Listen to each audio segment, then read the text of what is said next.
Right, ఇప్పటివరకు వచ్చినటువంటి వార్తలకు సంబంధించి మన అంశాలకు సంబంధించి మనం విశ్లేషణ చేసాం. దీనికి సంబంధించి విశ్లేషించడానికి మనతో పాటు బీఆర్ఎస్ నాయకులు దొందుమెట్ల బాలరాజు గారు ఉన్నారు. నమస్తే అండి బాలరాజు గారు.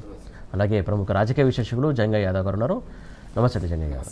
బాలరాజు గారు, ప్రధానంగా ఏదైతే మనం చూస్తున్నాం, ఏదైతే టీడీఆర్ అంశానికి సంబంధించి పెద్ద స్కామ్ జరుగుతోంది, దీనికి సంబంధించి అనేక రకాలుగా పేదలను మోసం చేస్తున్నారనే వార్త మనం చూస్తున్నాం. దీనికి సంబంధించి మీరేమంటారు? కాంగ్రెస్ పార్టీ మొదటి నుంచి కూడా ఒక రియల్ ఎస్టేట్ వ్యాపారాన్ని నమ్ముకుంది సురేష్ గారు. అంటే ప్రధానంగా అయితే రేవంత్ రెడ్డి గారి అన్నదమ్ములు, రేవంత్ రెడ్డి గారి అనుచరులు, అనూహ్యులంతా కూడా హైదరాబాద్ చుట్టూ భూముల్ని వ్యాపారం చేసుకోవడం కోసం ప్రయత్నం చేస్తూ ఉన్నారు. ఆ క్రమంలోని టీడీఆర్ని కూడా ముందు తీసుకొచ్చినారు. ఏదైతే గతంలోనే హెచ్ఎండిఏ దగ్గర కావచ్చు, అదేవిధంగా జిహెచ్ఎంసీ దగ్గర కావచ్చు, అనేక బాండ్లు ఉన్నప్పటికీ కొత్తగా ఆ బాండ్లను సృష్టించేసి ఆ బాండ్లకు ప్రాధాన్యత కల్పించేసి ఆ బాండ్ల రూపంలో మళ్ళీ పైసలు సొమ్ము చేసుకునేటువంటి ప్రయత్నాన్ని రేవంత్ రెడ్డి అనుయూలు చేస్తున్నట్టుగా, రేవంత్ రెడ్డి గారే దీనికి తెరలేపినట్టుగా మనకు కనపడతా ఉంది. డెఫినెట్గా ఈ స్కామ్ పైన కూడా విచారణ చేయాలని చెప్పేసి కూడా బీఆర్ఎస్ పార్టీ డిమాండ్ చేస్తూ ఉంది.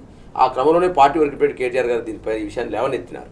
ఇలా ఇదొక అంశమే కాదు, ఇలా ఫ్యూచర్ సిటీ పేరుతోటి కావచ్చు, ఫోర్త్ సిటీ పేరుతోటి కావచ్చు, అదేవిధంగా ఫార్మా సిటీ క్లస్టర్ల పేరుతోటి కావచ్చు, అదేవిధంగా హెచ్యూ భూముల్ని ఏదైతే అప్పనంగా రియల్ ఎస్టేట్ వ్యాపారం చేయడం కోసం కావచ్చు, లేకపోతే బడా వ్యాపారవేత్తలకు అప్పచెప్పే ప్రయత్నం చేయడం కావచ్చు, అదేవిధంగా ఏదైతే గ్రీన్ఫీల్డ్ హైవే పేరుతోటి జరుగుతున్నటువంటి రియల్ ఎస్టేట్ వ్యాపారం కావచ్చు, అదేవిధంగా హైదరాబాద్ మౌలానా ఆజాద్ యూనివర్సిటీకి సంబంధించిన భూములు 50 ఎకరాలని అప్పచెప్పడం కావచ్చు. అంటే టోటల్గా ఈ మధ్యకాలంలో మూసీ సంబంధించిన పునరుజ్జీవం పేరుతో జరుగుతున్నటువంటి ఏదైతే రియల్ ఎస్టేట్ వ్యాపారం ఉందో అదంతా కూడా ఆ పేద ప్రజల్ని వంచడం, పెద్దలను కాపాడడం అనే ప్రయత్నం జరుగుతూ ఉంది.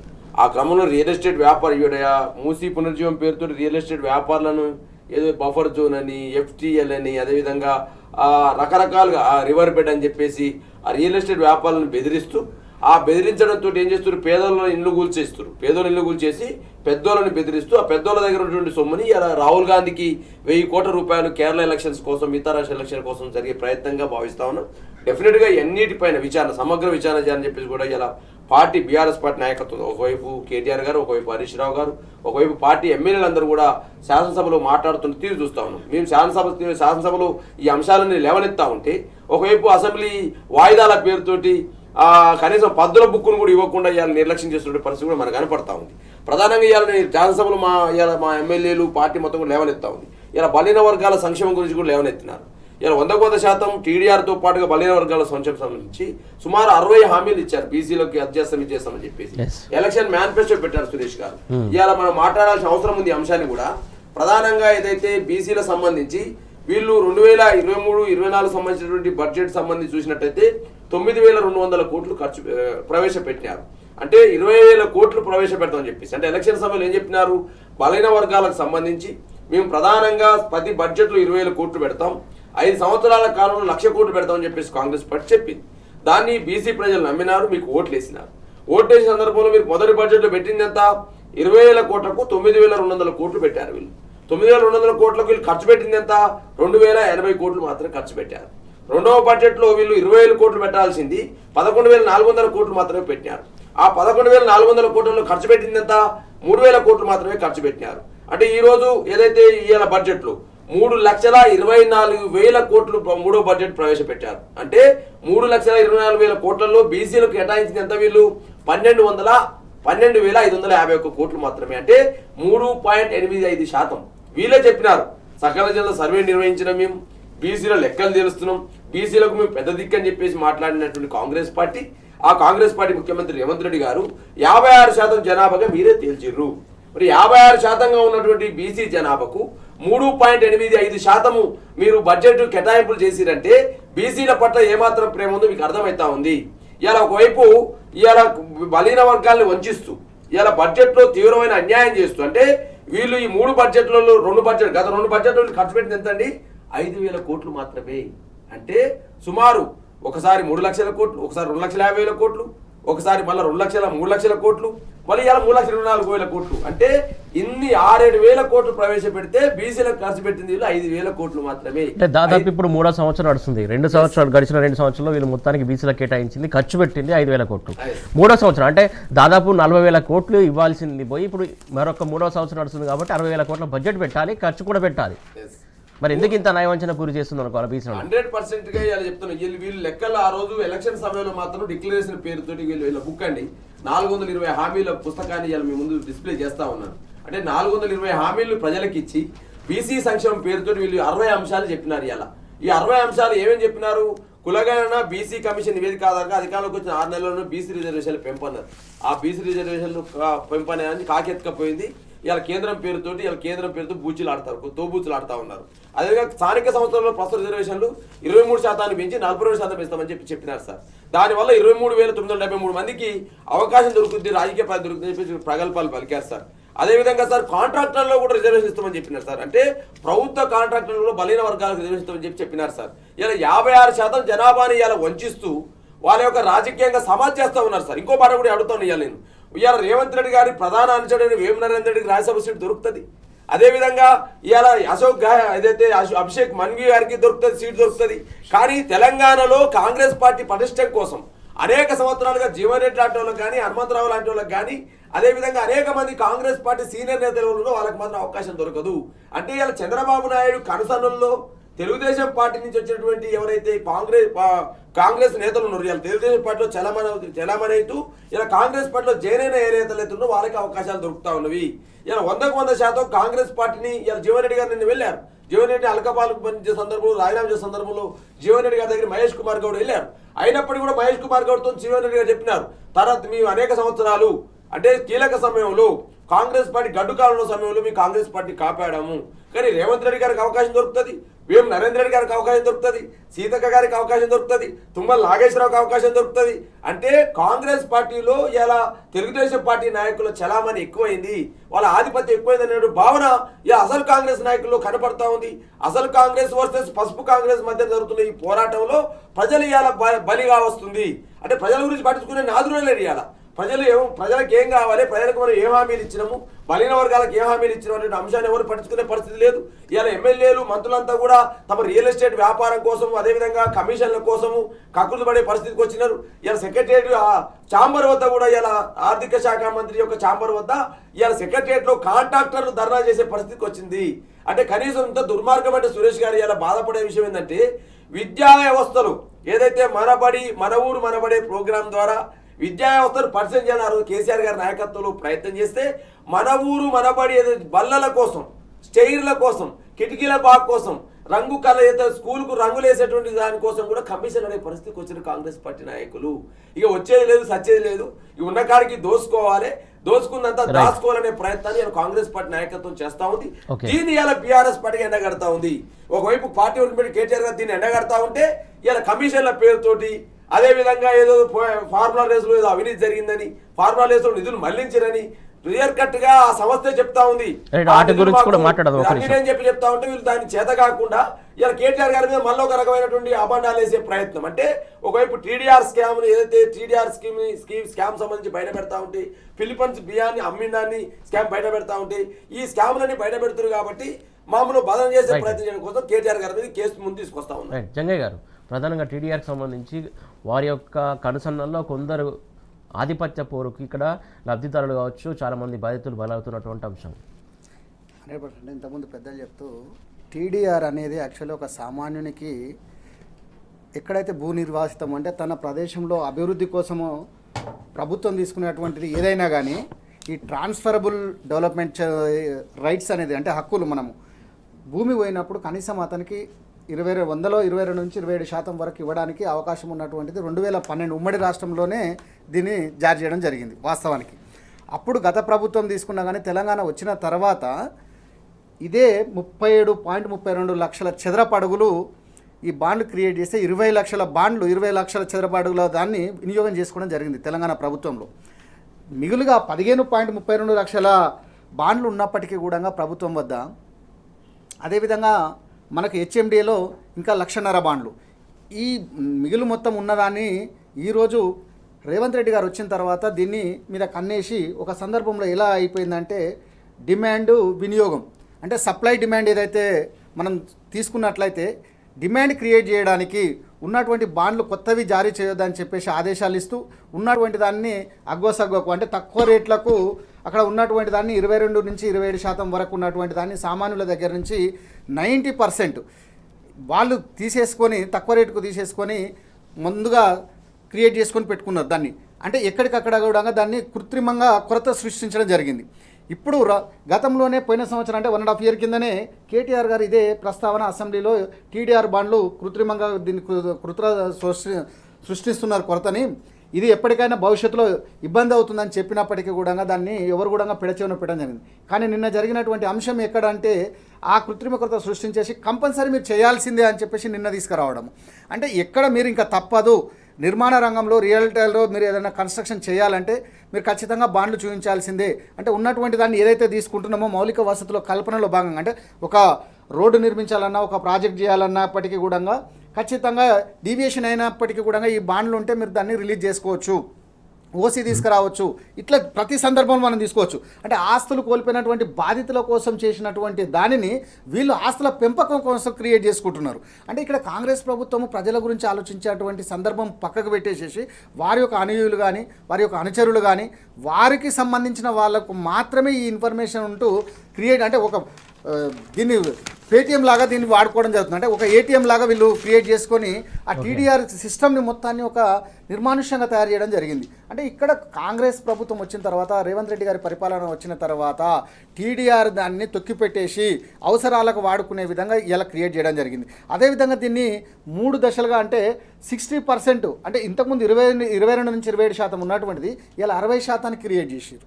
అంటే గతంలో 100 రూపాయలు దొరికేటువంటిది 22 నుంచి 27 రూపాయలు దొరికే సందర్భం నుంచి ఇలా 60 రూపాయలు కంపల్సరీ చేస్తూ జీవో పాస్ చేయడము. అంటే ఈ జీవో పాస్ దేనికోసం చేసిరండి అంటే వీళ్ళ యొక్క దగ్గర ఉన్నటువంటి టీడీఆర్లని ఖచ్చితంగా అమలు తీసేసుకోవాలి, అమ్ముకోవాలి, అంటే డబ్బులు రాబట్టుకోవాలని ఒక ఆలోచన విధానంతో ఇవన్నీ వాళ్ళు ఒక స్వతహాగా తీసుకుంటున్నారు తప్ప ప్రజలకు పనికొచ్చినట్టు సంక్షేమం కానీ అభివృద్ధి మీద కానీ దృష్టి లేకుండా ప్రజల దగ్గర నుంచి. అంటే ఇంకొక విషయం ఇక్కడ మనం స్పష్టంగా చెప్పొచ్చు, టీడీఆర్ అనేది ఏదో మామూలు చేతులు మారేది కాదు. గతంలో ఎవరు తీసుకున్నారు, ఎవరి దగ్గర నుండి ఎవరికి తీసుకున్నారు, అది మళ్ళీ ఎవరికి చేరింది, ఇట్లా ప్రతిదీ కూడా ప్రాంప్ట్ ఉంటుంది కనుక మనకు పక్కాగా నిన్న కేటీఆర్ గారు చెప్పినటువంటి అంశం అదే. ఎవరి నుంచి చేతులు మారినవో ఇది ఖచ్చితంగా మేము దీని మీద ఖచ్చితంగా రేపు భవిష్యత్తులో కమిషన్ వేస్తాము, దీనికి బాధ్యులైన వారిని ఖచ్చితంగా మేము నిలబెడతాము అని చెప్పేసి ప్రజా సంక్షేమంలో నిలబెడతామని చెప్పేసి చెప్పడం జరిగింది. అంటే ఇట్లా ప్రతిదీ కూడా చేసేటువంటి స్కామ్లు అయినా కానీ వీళ్ళు స్కీములు తప్ప నిజంగా ప్రజల గురించి ఆలోచించినటువంటి సందర్భం లేదు. ఇక్కడ 500-600 కోట్ల రూపాయల స్కామ్ అంటే ఇంత పెద్ద స్కామ్ అంటే మీరు ప్రజలకు చేయాల్సింది పోయి ప్రజల దగ్గర నుండే మీరు గుంజేసుకుంటున్నారు. అంటే ఎక్కడ కూడా మీరు సంక్షేమం గురించి అభివృద్ధి కోసం ఆలోచన లేదు, ఇచ్చినటువంటి హామీల మీద ఆలోచన లేదు, చేసేటువంటి అభివృద్ధి మీద ఆలోచన లేదు, రాష్ట్రం యొక్క పరిస్థితుల మీద అవగాహన ఉన్నప్పటికీ కూడా పక్కకు పెట్టేసి మీ సొంత లాభం కొంత మానుకో అని చెప్పేసి గురజాడ చెప్పినటువంటి దానిని సొంత లాభం కోసమే మేము ఉన్నాము అన్న చందంగా తయారవుతుంది ఈరోజు. ఓకే అండి, మొత్తానికి ఏదైతే టీడీఆర్ అంశం గతంలో 22 నుంచి 20% ఉండే, కాకపోతే ఇప్పుడు ఏకంగా 60% పెంచుకొని సామాన్యుడిని నటివించే రకంగా కాంగ్రెస్ సర్కారు చేస్తుందని చెప్పేసి చెప్తున్నటువంటి అంశం. బాలాజీ గారు ప్రధానంగా టీడీఆర్లో ఇందాక మనం మాట్లాడుకుంటున్నట్టే ప్రధానంగా ఇందులో 22%, 20% ఉన్నదాన్ని కాస్త ఇప్పుడు 60% పెంచి ఇలా ఇష్టానుసారంగా పెంచడం ఎవరి కోసం, ఎవరి స్వలాభం కోసం పెంచుతున్నట్టు, ఎందుకోసం ఇట్లా? అంతా కూడా రియల్ ఎస్టేట్ వ్యాపారం కోసం ఇదంతా కూడా. ఇలా ప్రధానంగా రేవంత్ రెడ్డి గారు ఇలా భూమిని చెరబడుతూ హైదరాబాద్ చుట్టూ ఉన్న భూముల్ని కూడా తన అనుయులకు తన కుటుంబ సభ్యులందరికీ దోచిపెడుతూ ఒక రియల్ ఎస్టేట్ వ్యాపారాన్ని మొదటి నుంచి కూడా చేస్తూ ఉన్నాడు. ఆ క్రమంలోనే అనేక రకాల అంశాలు ఇంతకుముందు మీకు చెప్పాను. ఇలా ప్రధానంగా మూసీ పునర్జీవం అని చెప్పేసి మాట్లాడుతూ ఉన్నారు, మూసీ సుందరీకరణ అని చెప్పేసి మాట్లాడుతూ ఉన్నారు. మూసీ పునర్జీవం చేయాలంటే ఆ మూసీలోకి వచ్చేటువంటి ఏదైతే మురుగునీరు ఏదైతే ఉందో ఆ మురుగునీరు శుద్ధి చేయాలి.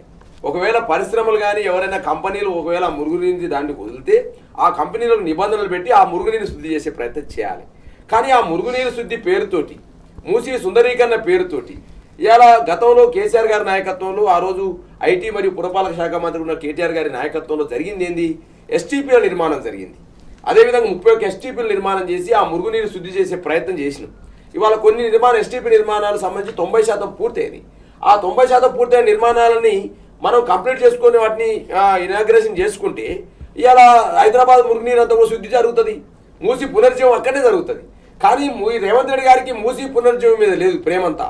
హైదరాబాద్ ఏదైతే ఆ మూసీ చుట్టూ భూముల మీద ప్రేమ ఉంది, ఆ మూసీ చుట్టూ ఉన్నటువంటి రియల్ ఎస్టేట్ వ్యాపారం మీద ఉన్నది, ఆ మూసీ సంబంధించినటువంటి భూముల్ని బడా బడా వ్యాపారవేత్తలకు బడా సంబంధించినటువంటి ఆ రియల్ ఎస్టేట్ వ్యాపారాలకు అప్పచెప్పేసి దాని మీద సొమ్ము చేసుకునే ప్రయత్నం రేవంత్ రెడ్డి గారికి ఉంది. కాబట్టి పేదల గూళ్ళని ఇలా మధు రిడ్జ్ పార్క్ సంబంధించిన అపార్ట్మెంట్ వాసులు అనేక రోజులుగా ఆందోళన చేస్తూ ఉంటే కనీసం వారి దగ్గరికి వెళ్ళి ఒక మంత్రి కానీ ముఖ్యమంత్రి కానీ లేకపోతే సంబంధించిన వాళ్ళ శాసనసభ్యులు కానీ హైదరాబాద్లో ఉన్నటువంటి పార్టీ నాయకత్వం కానీ వెళ్ళి చూడకుండా వారిని ఏమైనా బదనం చేసే ప్రయత్నం ఏదో స్వలాభం కోసం చేస్తున్నట్టు వారు ఏదో ఒక రాజకీయ పార్టీ పోతులతో చేస్తున్నట్టు బదనం చేసే ప్రయత్నం చేస్తున్నారు తప్ప వాళ్ళ యొక్క మనసులలో ఏముందో ఆలోచన చేయట్లే.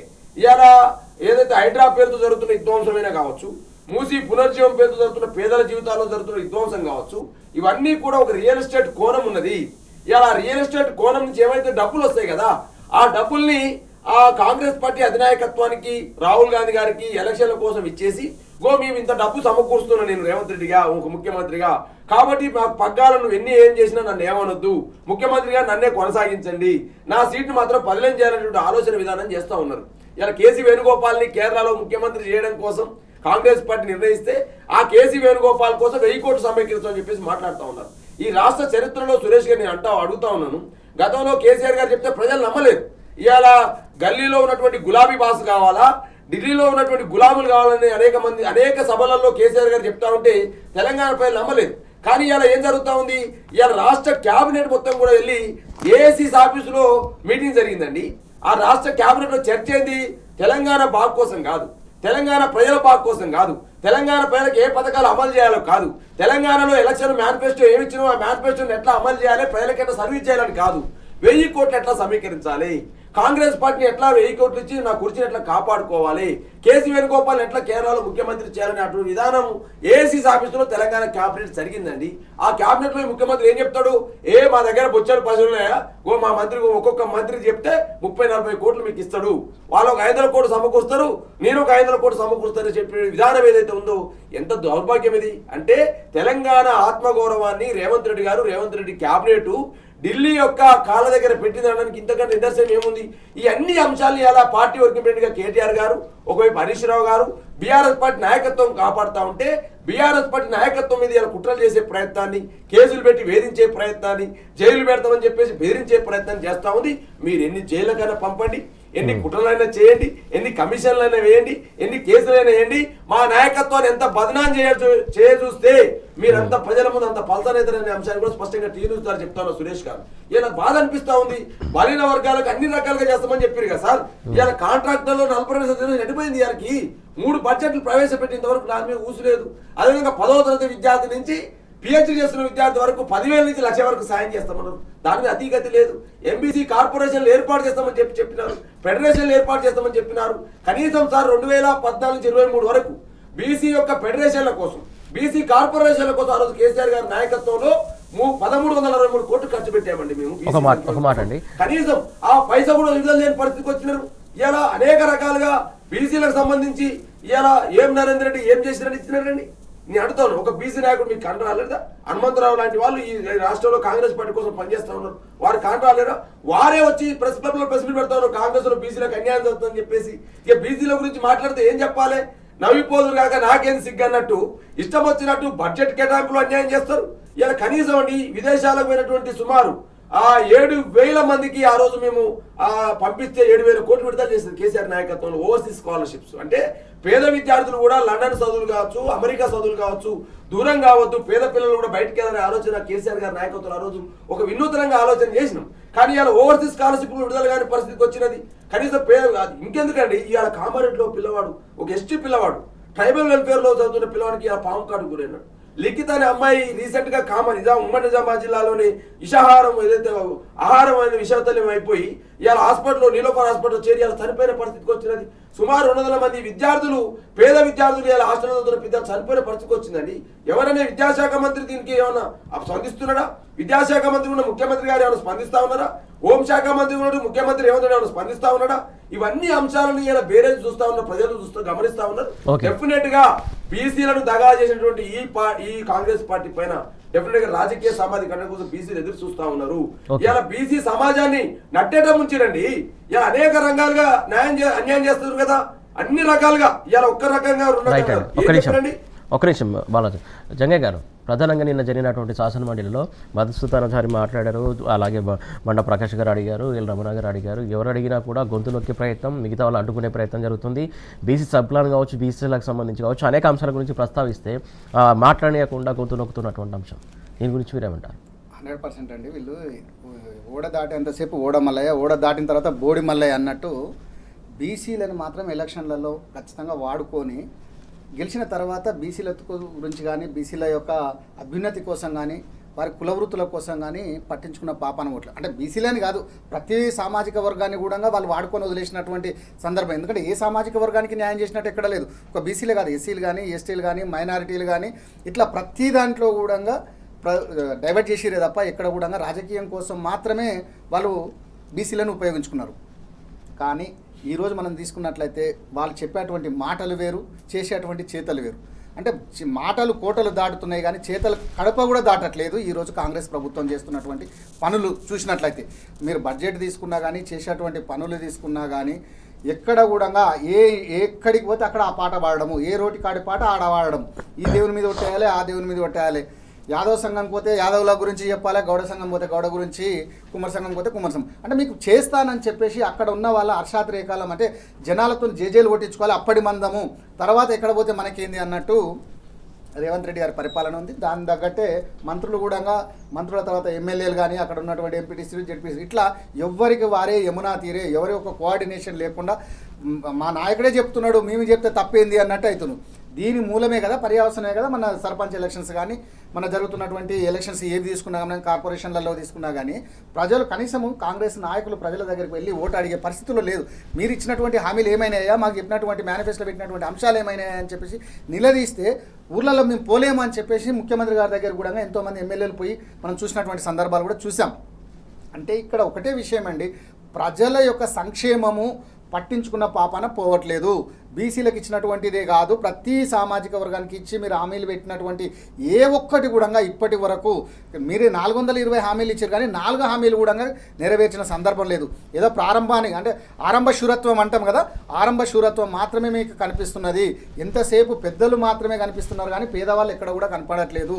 మీరు ఏదైతే గతంలో మనం చెప్తున్నామో పెద్దలను కొట్టి పేదవాళ్ళకు పెట్టు అని చెప్పేసి ఒక నానుడు ఉండేది. కానీ ఈరోజు పేదవాళ్ళను కొట్టి పెద్దలకు పెడుతున్నటువంటి కాంగ్రెస్ ప్రభుత్వం నైజం అదని చెప్పేసి స్పష్టంగా అర్థమవుతున్నది. ప్రజల గురించి కాకుండా పాలకులు మాత్రమే పంచుకునే విధంగా తయారవుతున్నది. ఇక్కడ పాలకులు పంచుకోవడానికి మాత్రమే ప్రయత్నము, సమావేశాలు, మీటింగులు పెడుతున్నారు. ఇంతకుముందు పెద్దలు చెప్పినట్టు ఎక్కడ కూడా ప్రజల గురించి చర్చ జరుగుతుందంటే ఎక్కడ జరగట్లేదు. ఇచ్చినటువంటి హామీల గురించి ఏమైనా నెరవేరుతుందంటే ఇక్కడ లేదు. ప్రతిపక్షము ప్రశ్నిస్తే, జర్నలిస్టులు ప్రశ్నిస్తే, సామాన్యుడు ప్రశ్నిస్తే, రైతులు ధర్నాలు చేస్తే, నిరుద్యోగులు ధర్నాలు చేస్తే కేసులు మిగులుతున్నాయి, కేసులు పెడుతున్నారు. సమస్యలు పరిష్కారం చేయట్లేదు, పరిష్కార మార్గాలు కనీసం అన్వేషించట్లేదు. ఎక్కడ కూడా గతంలో మీరు ఉన్నటువంటి ప్రతిపక్షంలో ఉన్నటువంటి సందర్భంలో ప్రశ్నించే గొంతుకను నలిమేస్తారా అని చెప్పేసారు. మరి మీరు చేస్తున్నది ఇవాళ ఏంటిది?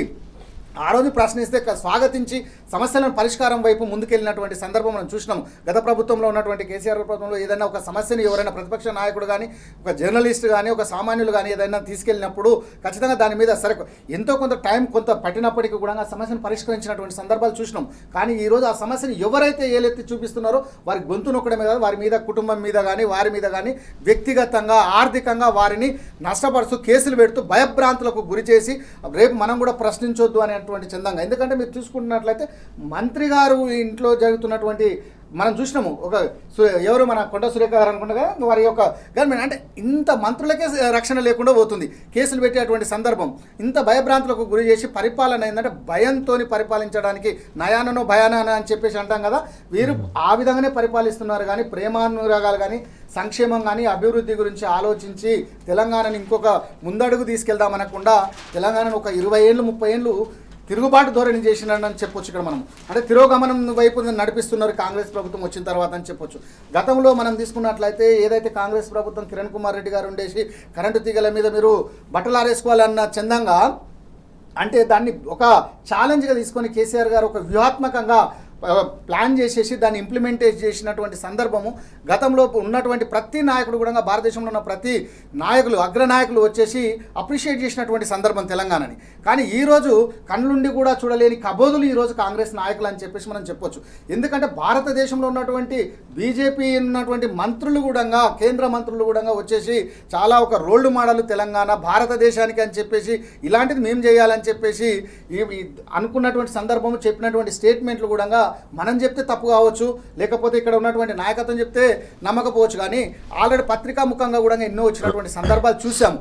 అదేవిధంగా ఒక దేశానికి గర్వకారణంగా ఒక దిక్సూచిగా వెన్నుముకగా ఉన్నటువంటి సందర్భం. కానీ ఈరోజు ఎక్కడ పోతున్నాం, మనం ఏ స్థాయికి దిగజారుతున్నాము రేవంత్ రెడ్డి గారి పరిపాలనలో? ఎందుకు మనం ఈ స్థాయికి దిగజారుతున్నాం అంటే నిజంగా కూడా మీ మీద తెలంగాణ ప్రజల మీద కానీ తెలంగాణ మీద కానీ మీకు ప్రేమ లేదు, ఆప్యాయత లేదు, అభిమానం కూడా లేదు. ఎందుకంటే ఏదైనా తెలంగాణ మీద ప్రేమ ఉండాలంటే ఖచ్చితంగా దాంట్లో పోరాడి ఉద్యమకారుడై ఉండాలి, లేదంటే తెలంగాణకు నిక్కాసుగా పోరాడేటువంటి తత్వం కావాలి. కానీ అవకాశం కోసం పోరాడుతున్నటువంటి వారే తప్ప వీళ్ళు ఆలోచన విధంగా ప్రజల గురించి ఆలోచించేటువంటి సందర్భం ఇక్కడ లేదనేది దానివల్లనే ఈరోజు మనకు బడ్జెట్లో కానీ బీసీల మీద కానీ ఎస్సీల మీద కానీ మేనిఫెస్టోలో పెట్టినటువంటి అంశం ఏ అంశం తీసుకున్నా ఎందెందు వెతికినా అందందే శూన్యం అన్నట్టే ఉంది ఈరోజు తెలంగాణ బడ్జెట్ తప్ప ఎక్కడ కూడా ప్రజలకు ఉపయోగపడేటట్టు మాత్రం ఇక్కడ కనపడట్లేదు, స్పష్టంగా అర్థమవుతుంది. రైట్, ప్రజల కోసం ఆలోచించి బడ్జెట్ పెట్టలేదు, ప్రజల కోసం ఆలోచించి పరిపాలన సాగట్లేదు, ప్రధానంగా ప్రజలకు కావచ్చు సామాన్యుడికి అన్యాయం చేసే రీతిలోనే పాలన సాగుతుందని చెప్పేసి జంగ గారు చెప్తున్నారు, అలాగే బాలరాజు గారు చెప్తున్నటువంటి అంశం. ఇప్పుడు బాలరాజు గారు ప్రధానంగా ఏదైతే అసెంబ్లీ స్థానాలు అలాగే లోక్సభ స్థానాల పెంపునకు ఏదైతే డిలిమిటేషన్ సంబంధించి అంశం సంబంధించి స్థానాలు పెంచడానికి కేంద్రం చేస్తున్నటువంటి అంశం, దానికి సంబంధించి మీరేమంటారు? మొదటి నుంచి కూడా బీఆర్ఎస్ పార్టీ నాయకత్వం ఏదైతే మీరు గతంలో శాసనసభ స్థానాలు కావచ్చు, లోక్సభ స్థానాలు అయితే రాజ్యసభ కావచ్చు, పార్లమెంట్ సంబంధించిన లోక్సభ స్థానాలు కావచ్చు, ఇవన్నీ పెంచే విషయంలో జనాభాను ఆధారంగా తీసుకొని చేసినట్టయితే దక్షిణాది రాష్ట్రాలు నష్టపోతాయనే అంశాన్ని స్పష్టంగా పార్టీ వదిలిపెట్టి కేటీఆర్ గారు తమిళనాడులో జరిగినటువంటి సమావేశంలో స్పష్టంగా చెప్పడం జరిగింది. ఇది కేంద్రం ఏమైనా దక్షిణాది రాష్ట్రాలకు అన్యాయం చేస్తూ దక్షిణాదిని నిర్వీర్యం చేయాలనే ప్రయత్నాన్ని చేస్తున్న అంశాన్ని స్పష్టంగా మా పార్టీ గౌరవ వర్కింగ్ ప్రెసిడెంట్ కేటీఆర్ గారు చెప్పడం జరిగింది.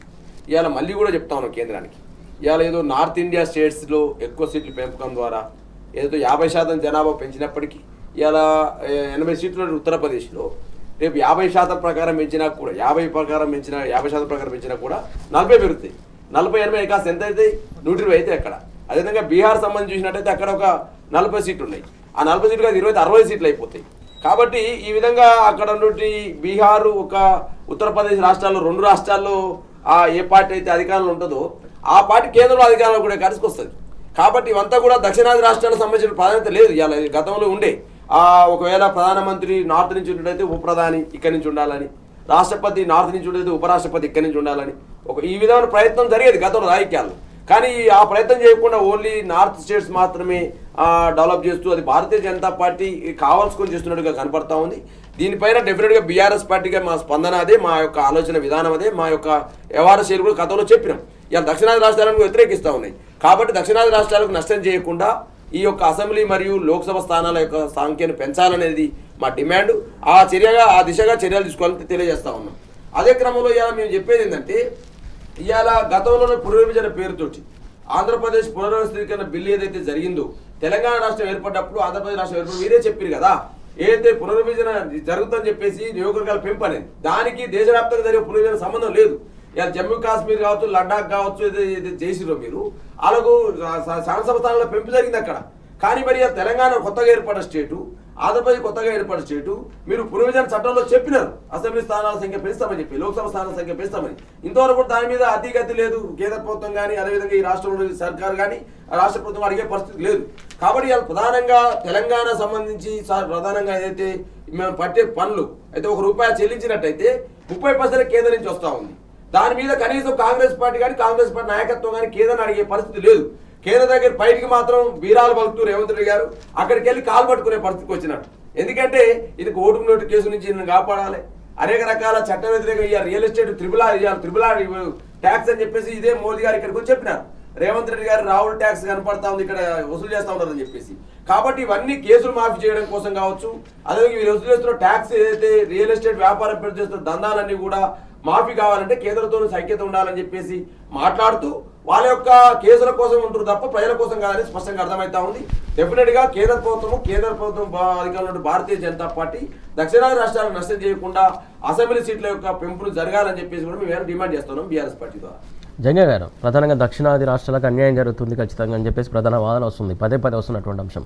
అంటే నష్టం చేకూర్చడానికే కేంద్రం ఇలాంటి నిర్ణయాలు తీసుకుంటుంది అనుకోవాలా, లేకుంటే ఎందుకోసం అనుకోవాలి? 100% అండి. ఇక్కడ ఎందుకంటే వీళ్ళు ఎంతసేపు జనాభా ప్రాతిపదికన అంటున్నారు. చట్టపరంగా మనము ఒక్కరు వద్దు ఇద్దరు చాలు అని చెప్పేసి మనం ఏదైతే పెట్టుకున్నామో కుటుంబ నియంత్రణ అని చెప్పేసి మనం పెట్టుకున్నటువంటి దాన్ని పాటిస్తూ ఒక నీతిగా నిజాయితీగా మనం ముందుకు పోతున్నటువంటి సందర్భం. ఎక్కడైతే మనం సౌత్ ఇండియాలో మనం తీసుకున్నట్లయితే ఎక్కడికక్కడ కూడా ఒక సిస్టమేటిక్గా ప్లాన్ చేసుకుంటూ పోతున్నాం. కానీ దాన్ని కాదని చెప్పేసి మీరు జనాభా ప్రాతిపాదికన అన్నప్పుడు అంటే జనం ఎవరి వైపు ఎక్కువ ఉంటే దాన్ని చేసుకున్నట్లయితే ఇంతకుముందు గతంలో పెద్దలు చెప్పినట్టు జనాభా ప్రాతిపదికన వాళ్ళకు అంటే ఎవరు చట్టము పాటించలేదో వారే అధికారంలో కూర్చుంటా అని చెప్పేసి వారి కోసం చేస్తున్నటువంటి సందర్భమే తప్ప దాని వలన మనకు తీరని అన్యాయం జరుగుతుంది. గతంలో కూడా మనం చెప్పినాము. దాన్ని ఆ జనాభా ప్రాతిపదికన కాకుండా భౌగోళికంగా ఏదైతే మీరు తీసుకున్నట్లయితే భవిష్యత్తులో అందరికీ కూడా న్యాయం చేసినట్లు అవుతుంది. ఇప్పటికే చాలా వరకు కూడా మనకు వచ్చేటువంటి నిధులు కానీ నియామకాలు కానీ రావడానికి గొంతు అక్కడ మనకు పార్లమెంట్లో లేకుండా పోతుంది, తగ్గుతుంది సంఖ్యాపరంగా తగ్గినప్పుడు ఆటోమేటిక్గా మనకు రావాల్సినటువంటి నిధులు కూడా దాని మీద ఇవ్వడానికి వాళ్ళు వెనకడుగు వేస్తున్నారు. సో మనం చెప్పే అంశం ఏంటంటే సరే మీరు ఏదైతే పరిపాలనా సౌలభ్యం కోసము చిన్నగా చేసినటువంటి దాన్ని కూడా మనకు దాని వలన ప్రజలకు అన్యాయం జరగకుండా ఉండాలి, అక్కడ ప్రాంతం అభివృద్ధి చెందకుండా ధోరణి అనుభవించేటువంటి సందర్భం కనపడుతుంది. అంటే చిన్న చూపు ధోరణి ఎక్కడ కూడా ఇప్పుడు మనకు ప్రజలు ఉన్నారు, ప్రజాబలం ఉంది అని చెప్పేసి మీరు విర్రవీగినట్లయితే భవిష్యత్తులో ఖచ్చితంగా దీని మీద అన్ని రాష్ట్రాలు కూడా మూకుమ్మడిగా దాడి చేసేటువంటి అవకాశం ఉంది. అప్పటికి వ్యతిరేకిస్తూ తమిళనాడులో కేటీఆర్ గారు మనకు చుట్టుపక్కల ఉన్నటువంటి మిగతా రాష్ట్రాలు దాదాపు 4-5 కూడా దానికి అబ్జెక్షన్ చేసిన జరిగింది. అంటే ఎందుకు ఈ అంటే ప్రాంతీయ పార్టీలను ఏదో అనగదొక్కాలా, లేదంటే మేమే ఉండాలా, ఏదైతే నేషనల్ పార్టీలు ఉన్నాయో ఆ పార్టీలే ఉండాలా, మా ప్రాబల్యమే ఉండాలా, భవిష్యత్తులో వీళ్ళు ఎదగొద్దు, మాకు ఎవరు కాంపిటీషన్ కాదు అనే ఒక అధికారం ఉందిగా అని చెప్పేసి ఇష్టం వచ్చిన రీతిలో విభజిస్తా అంటే మాత్రం ఎవరు కూడా ఒప్పుకోరు. భవిష్యత్తులో ఇది ఇబ్బందికరంగా అవుతుంది కనుక ఖచ్చితంగా మీరు భౌగోళికంగా అంటే మిగతా రాష్ట్రాల్లో ఉన్నటువంటి నాయకత్వంతో కూడా అఖిలపక్ష సమావేశం ఏర్పాటు చేసి అందరికి అనుగుణంగా చేస్తే బాగుంటుంది తప్ప ఒంటెద్దు పోకడలతోని మీ ఇష్టానుసారంగా విభజించినట్లయితే భవిష్యత్తులో మీకు ఖచ్చితంగా ఇబ్బందిగా పడాల్సి వస్తుందని చెప్పేసి మాత్రం ఇక్కడ మనం స్పష్టంగా చెప్పొచ్చు. బాలాజీ గారు, ప్రధానంగా తెలంగాణ అంశం తీసుకున్నట్లయితే శాసనసభల సంఖ్య పెరగడం దాదాపు ఇప్పుడు 119, 179కి అయ్యే అవకాశం కనబడుతున్నట్టు చెప్తున్నటువంటి అంశం. దాదాపు 50 సీట్లు పెరిగే అవకాశం ఉంది. ఈ నేపథ్యంలో ఎట్లా ఉండబోతుంది అనుకోవాలి, మనం ఏంటి అనుకోవాలి? డెఫినెట్గా సార్ ఇప్పుడు పునర్విభజన జరిగినా జరగకపోయినా ఈ రాష్ట్రంలో కాంగ్రెస్ పార్టీ సర్కారు రేవంత్ రెడ్డి ప్రభుత్వం అన్ని రంగాల్లో విఫలమైనడానికి అనేక రకాల అంశాలు లేవనెత్తడం. ఇవాళ ఈ బడ్జెట్ సందర్భంలో మీ బీఆర్ఎస్ పార్టీగా మా పార్టీ వరకు కేటీఆర్ అనేక అంశాలు లేవనెత్తినారు. ఇవాళ ఈ బడ్జెట్లో కనీసం ఏదైతే మహిళకి ఇస్తున్నట్టు 25 గ్యారెంటీ ఉంటుందని మీకు గ్రహించినాం సురేష్ గారు. అదేవిధంగా తులం బంగారం దీంట్లో మహిళకి ఇస్తున్న తులం బంగారం ఉంటుందని గ్రహించినాం. అదేవిధంగా విద్యార్థులకు స్కూటీలు అని చెప్పినారు, దానికి గుండుసున్న పెట్టినారు. రైతన్నులకు సంబంధించి ఏదైతే రైతు కూలీలకు ఏదైతే చెప్పినారు, కౌలు రైతులకే చెప్పినారు అది ఉంటుందని చెప్పేసి అనుకున్నాం, అది కూడా గుండుసున్న పెట్టినారు. అదేవిధంగా నిరుద్యోగులకు సంబంధించి 4,000 కూర్చుంటని చెప్పేసి మేము ఆలోచన చేసినాం, దాని మీద కూడా అన్యాయం చేసినారు. 2 లక్షల ఉద్యోగాలు ఎగవేత చేసినారు. కనీసం చిక్కడపల్లి చౌరస్తాలు ధర్నా చేస్తూ ఉంటే, దిల్సుఖ్నగర్ చౌరస్తాలు నిరుద్యోగులు ధర్నా చేస్తూ ఉంటే వాళ్ళు ఈడ్చుకెళ్లి పోలీసు చేయల పరిస్థితి కాంగ్రెస్ పార్టీ తీసుకొచ్చింది. అదేవిధంగా 5 లక్షల విద్యా భరోసా కార్డు సంబంధించిన అంశం మీద బడ్జెట్ ఉంటుందని మీకు గ్రహించినాం. అదేవిధంగా 10 మరియు ఇంటర్ డిగ్రీ విద్యార్థులకు ఏదైతే ఇస్తామని చెప్పిన 10,000 నుంచి 1,00,000 వరకు అది కూడా ఉంటుందని చెప్పిన ఆ బడ్జెట్లో లేదు. అదేవిధంగా సబ్బండ వర్గాలకు ద్రోహం చేసింది కాంగ్రెస్ పార్టీ. బీసీలకు 1,00,000 కోట్లు అని చెప్పేసి మోసం చేసినారు, ఎస్సీ ఎస్టీలకు 12 లక్షలు అని చెప్పేసి మోసం చేసినారు. అదేవిధంగా ఎస్సీ ఎస్టీలకు 70% నిధులు కోత చేసి మోసం చేసినారు, మైనార్టీల సంక్షేమాన్ని కోతం చేసినారు. అదేవిధంగా కార్మికులకు సంబంధించి సార్ ఇలా ఆర్టీసీ సంబంధించినటువంటి కార్మికులు ఎవరైతే ఉన్నారో ఆర్టీసీ కార్మికులు కూడా ఇలా వాళ్ళని ప్రభుత్వంలో చేస్తామని చెప్పేసి జీవో తీసుకొస్తామని చెప్పేసి మాట్లాడేంతవరకు ఆర్టీసీ వాళ్ళు సమ్మె చేస్తున్నారు, కనీసం పట్టించుకోని పరిస్థితికి వచ్చినారు. అదేవిధంగా ఆటో ఓనర్లకు 12,000 సాయం చేస్తామన్నారు, దాని మీద అతిగతి లేదు. అదేవిధంగా అంగన్వాడీ ఆశా వర్కర్లకు మోసం చేసిన పరిస్థితి. అదేవిధంగా పీఆర్సీ ముచ్చటే లేదు, డిఏల పెంపు లేనే లేదు, రిటైర్మెంట్ బెనిఫిట్లు లేనే లేదు, పాత పెన్షన్ విధానం ప్రస్తావనే లేదు. ఇలా అన్ని వర్గాలను మోసం చేసిందని చెప్పేసి కాంగ్రెస్ పార్టీ ఒకవైపు బీఆర్ఎస్ పార్టీగా మేము లేవనెత్తా ఉంటే ఇలా పారిపోయే పరిస్థితి. అంటే ఏదైతే చర్చ స్టార్ట్ కాగానే వాయిదా వేయడం, అదేవిధంగా పద్దులకు సంబంధించినటువంటి ఆ పత్రాలు ఇవ్వకుండా వాయిదా వేసే ప్రయత్నం చేస్తూ ఉన్నారు. ఇలా ఫిలిప్పీన్స్ బియ్యం మీద కూడా అన్యాయం చెప్పి హరీష్ రావు గారు అడిగితే కనీసం ఆ మాట్లాడని పరిస్థితి. 3,446 రూపాయలకు ఒక కింటా బియ్యం అని చెప్పేసి ఎఫ్సిఐ కొనుగోలు చేస్తా ఉంటే లేదు ఫిలిప్పీన్స్ వాళ్ళు బాగా పోతారని చెప్పేసి 3,600 అని చెప్పేసి రేట్ చేసినారు సార్. ఈ 3,600 రూపాయలు చేసి అందులో ఇప్పుడు అదే ఎఫ్సిఐ కొనే బియ్యంలో 25% నూక ఉంటుంది. అదేవిధంగా ఫిలిప్పీన్స్ కొనే బియ్యంలో 5% మాత్రం నూక ఉంటుంది. 5% తగ్గాలంటే ఖర్చు ఉంటుంది కదా, అంటే బియ్యం యొక్క కింటాకి ఎన్ని కేజీలు తగ్గుతాయి కదా. ఆ విధంగా 5 రూపాయలు 36 రూపాయలు కేజీ పడుతున్నట్టయితే ఇలా 5 రూపాయలు యొక్క ట్రాన్స్పోర్ట్ కావచ్చు, మిగతా ఖర్చులకు కావచ్చు, అదేవిధంగా నూక తీయడానికి ఖర్చు అయితే 31 రూపాయలు, అంటే 31 అమ్ముతా ఉన్నారు. అంటే ఎఫ్సిఐ 3,446 రూపాయలు కింటా కొంటా ఉంటే 3,100కి వీళ్ళు అమ్మే పరిస్థితి వచ్చింది ఫిలిప్పీన్స్కి. మిగతా 500 ఎడిపోతున్నారు అర్థం కాక మా హరీష్ రావు గారు క్వశ్చన్ చేస్తా ఉంటే దాని మీద మాట్లాడని పరిస్థితి. ఇలా అనేక అంశాల మీద ఒకవైపు పార్టీ నాయకత్వం అంతా కూడా ప్రశ్నిస్తూ ఉంది. ఇలా బీసీల సంక్షేమం కోసం మీరు ఏం చేసిర్రు, నిరుద్యోగ సంక్షేమం కోసం ఏం చేసిర్రు, మహిళా సంక్షేమం కోసం మీరు ఏం చేసిర్రు, రైతు సంక్షేమం కోసం మీరు ఏం చేసిర్రు, ఉద్యోగుల పెన్షన్ల మీద అండి నేను అంటా ఉన్నాను. ఇలా రిటైర్మెంట్ బెనిఫిట్స్ మీద హైకోర్టు నిన్న ముట్టికాలేసింది. సుమారు 3,600 మంది పెన్షన్దారులు మాకు వచ్చే బెనిఫిట్స్ అవి మాకు రావాలని చెప్పేసి హైకోర్టుకు పోతే మీరు ఎప్పుడు ఇస్తారని చెప్పేసి హబీబ్ సుల్తాన్ని పిలిస్తే రాని పరిస్థితి. కనీసం అటెండ్ కామని చెప్పేసి మీరు ఎంత ఎప్పుడో చెప్పండి, అప్పటిదాకా కోర్టు తెరిచే ఉంటుందని చెప్పేసి హైకోర్టు మాట్లాడినా కూడా హైకోర్టుకు రాని పరిస్థితి. 88 మంది చనిపోయారండి రిటైర్మెంట్ బెనిఫిట్స్ రాక. 88 మంది చనిపోయి ఈ యొక్క కాంగ్రెస్ పార్టీ వచ్చిన తర్వాతకి కనీసం వాళ్ళకు వచ్చే బెనిఫిట్స్ను వాళ్ళు దాచుకున్న మొత్తాన్ని కూడా కనీసం ఇయ్యని పరిస్థితి కాంగ్రెస్ పార్టీ దాపరించింది. ఇవాళ ఒకవైపు ఉద్యోగులు ఈఏలు పెంపలేక, ఏదైతే బెనిఫిట్స్ రాక, రిటైర్మెంట్ అయిన ఉద్యోగులు బెనిఫిట్స్ రాక, అదేవిధంగా మహిళలకు సంబంధించిన హామీలు అమలు చేయలేక రైతాంగాన్ని ఇలా ఖండన చేసింది కాంగ్రెస్ పార్టీ. రైతు ప్రభుత్వం ప్రజాపాలన చెప్పుకున్న ఈ కాంగ్రెస్ సర్కారు ఇలా రైతాంగాన్ని నిండా ముంచింది సార్. ఇలా ఒక్క రైతు ఇది సార్, ఇలా నాకు 2 ఎకరాల భూమి ఉంది, 2 ఎకరాల 4 గుంటల భూమి నాకుంటే 1 ఎకరానికి మాత్రం వేసిర్రు అంటే మిగతా ఎకరాలకు ఎగ్గొడతారా? ఇలా అడుగుతా ఉన్నాం, ఇలా ప్రశ్నిస్తా ఉన్నాం. రైతు బంధుని కాస్త రైతు భరోసా చేసి ఆ రైతుకు భరోసా లేకుండా ఇలా రైతుని హత్యలు చేసే ప్రయత్నం చేస్తా ఉన్నారు. రైతుని నిర్ధాంతరంగా రైతు ప్రభుత్వం చెప్పుకున్న ఈ రేవంత్ రెడ్డి సర్కారు ఇలా దగా చేసే ప్రయత్నం చేస్తా ఉన్నది. 1 ఎకరానికి వేసిరండి అంటే 1 ఎకరానికి వేస్తారా మీరు? మిగతా ఎకరాలకు వేయరా మీరు? ఇలా అడుగుతా ఉన్నాం. ఇలా ఇది ఎట్లా ప్రజాపాలన అయితే, ఎట్లా రైతు ప్రభుత్వం అయితే సార్? ఇలా 100% ఇలా మెసేజ్లు వచ్చినాయి, మెసేజ్లు పంపిస్తా ఉన్నారు వీళ్ళందరూ కూడా. ఏది రేవంత్ రెడ్డి గారు 1 ఎకరానికి వేసిన మీకు అని చెప్పేసి మీకు అకౌంట్ లో 6,000 జమపడ్డది. పెట్టుబడి సాయం అయితే ఎప్పుడు వేసారు? పెట్టుబడి సాయం ఎప్పుడు వేయాలి? పెట్టుబడి సాయం డిసెంబర్లో నాట్లు వేసినాము, డిసెంబర్లో సాయం చేయాల్సిన పెట్టుబడి సాయం ఇవాళ మార్చి ఏప్రిల్ వరకు కూడా ఇంకా అతి లేదు గతి లేదు. 1 ఎకరానికి మాత్రం వేసినారు. ఆ 1 ఎకరానికి మొత్తం వేసినంటే మొత్తం ఉన్నది వేసే పరిస్థితి లేదు.